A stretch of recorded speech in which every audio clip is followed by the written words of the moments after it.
Ini karena menjadi motivasi untuk mereka bahwa kami gedung saja kami punya. Nah kalau setelah gedung punya, apalagi ini lahan di depan sudah kita lihat. Kita bisa mengambil kebun percontohan dari kelompok tani ini. Gitu. Katakanlah kita akan menyiapkan bibit, pupuk, kemudian tenaga penyuluh, lalu lahan kelompok tani. Kita buat kebun percontohan. Nah, nanti didesain supaya kapan kita tanam. Dan ini sudah otomatis akan jadi padi, kemudian dijadikan beras Nona Malaka. Kita mulai sekarang. Start kemarin ya tanda petik kondisi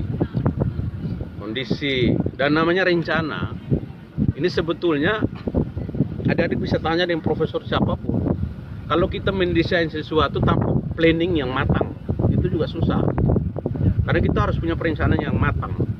Termasuk ini rencana beras Nona Malaka ini.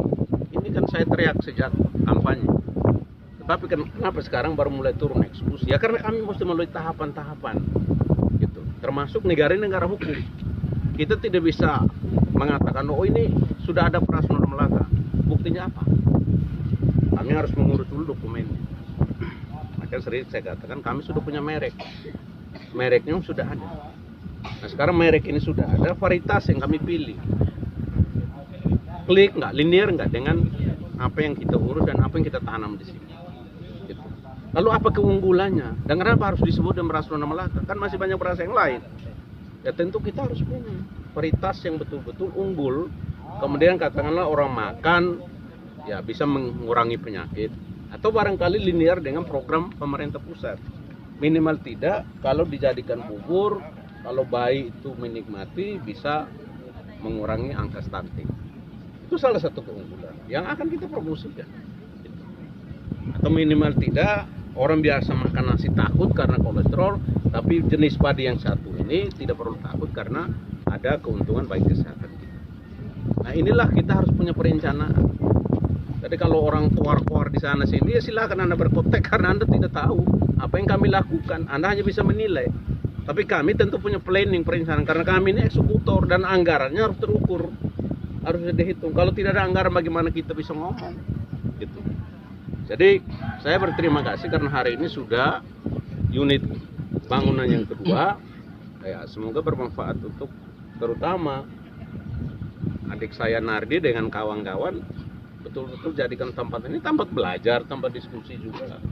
Itu kan tempat untuk menyimpan bibit yang unggul kemudian didistribusikan untuk kelompok-kelompok tani yang lain.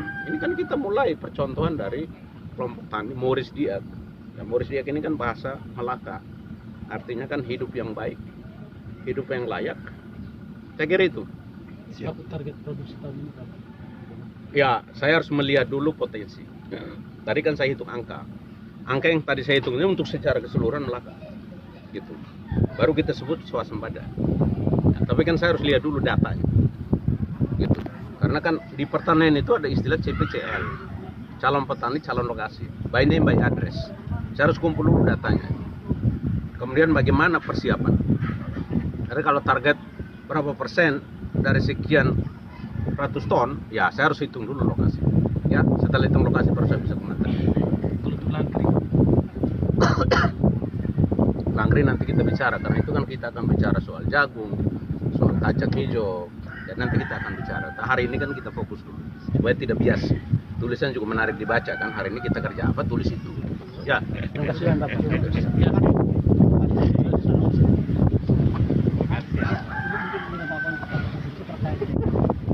Data ya Pak. Oh ya, jadi sesuai dengan hasil CPCL sudah ada dan yang lokasi lahan sudah sesuai kelompok di desa-desa itu dan kemudian ada 3.500 hektar yang akan kita tanam pada MT1 untuk tahun 2022-2023. Ini akan ingin tadi Pak Bupati Sukarno memang data dulu baru kita bisa hitung produksinya sendiri. Kalau kita omong tanpa data kita terus omong tentang produksi.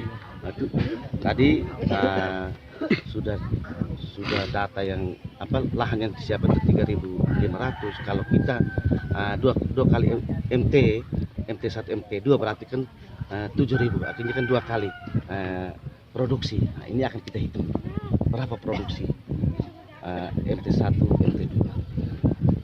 Oke. Lahan basah sudah didata itu 3.500. Iya, itu yang akan ditanam. iya akan. Pertama. Ya, MT1 untuk 2022-2023. Nah, sudah didukung dengan pengadaan benih, pupuk, itu misalnya. Itu semua diintervensi begitu 3.500. Ya, iya itu sudah CPCL semua itu sudah. Saya siap untuk itu. Saya Sudah, ya. bantuan. Itu sudah ada yang tadi anggaran sudah sudah pengadaan semua, tinggal MT1 tinggal jalan saja karena pupuk benih semua sudah ada, tinggal bagi ke kelompok, tinggal action saja di lapangan begitu. Presentasi lahan kering dan lahan basahnya bagaimana Pak, pemetaannya? Nah, ini kemarin kami baru rapat dengan PPL ya. Mereka saya tugaskan untuk segera turun ke lokasi, ke lapangan untuk karena sesuai dengan beliau itu harus 127 desa itu harus 127 hektar tambah dengan 20 proke berarti harus 147 hektar. Itu sudah termasuk lahan kering dan lahan basah. Itu semua desa harus siapkan itu untuk kita olah. Cukup. Ini Bapak Kades, beberapa hari ini kan di DPR saat sidang laporan komisi itu kan dipertanyakan soal grand design. Kira-kira dengan dinas pertanian persiapannya sampai mana? Sudah. Kalau untuk grand design sudah ada, tinggal sekarang kan ya kita harus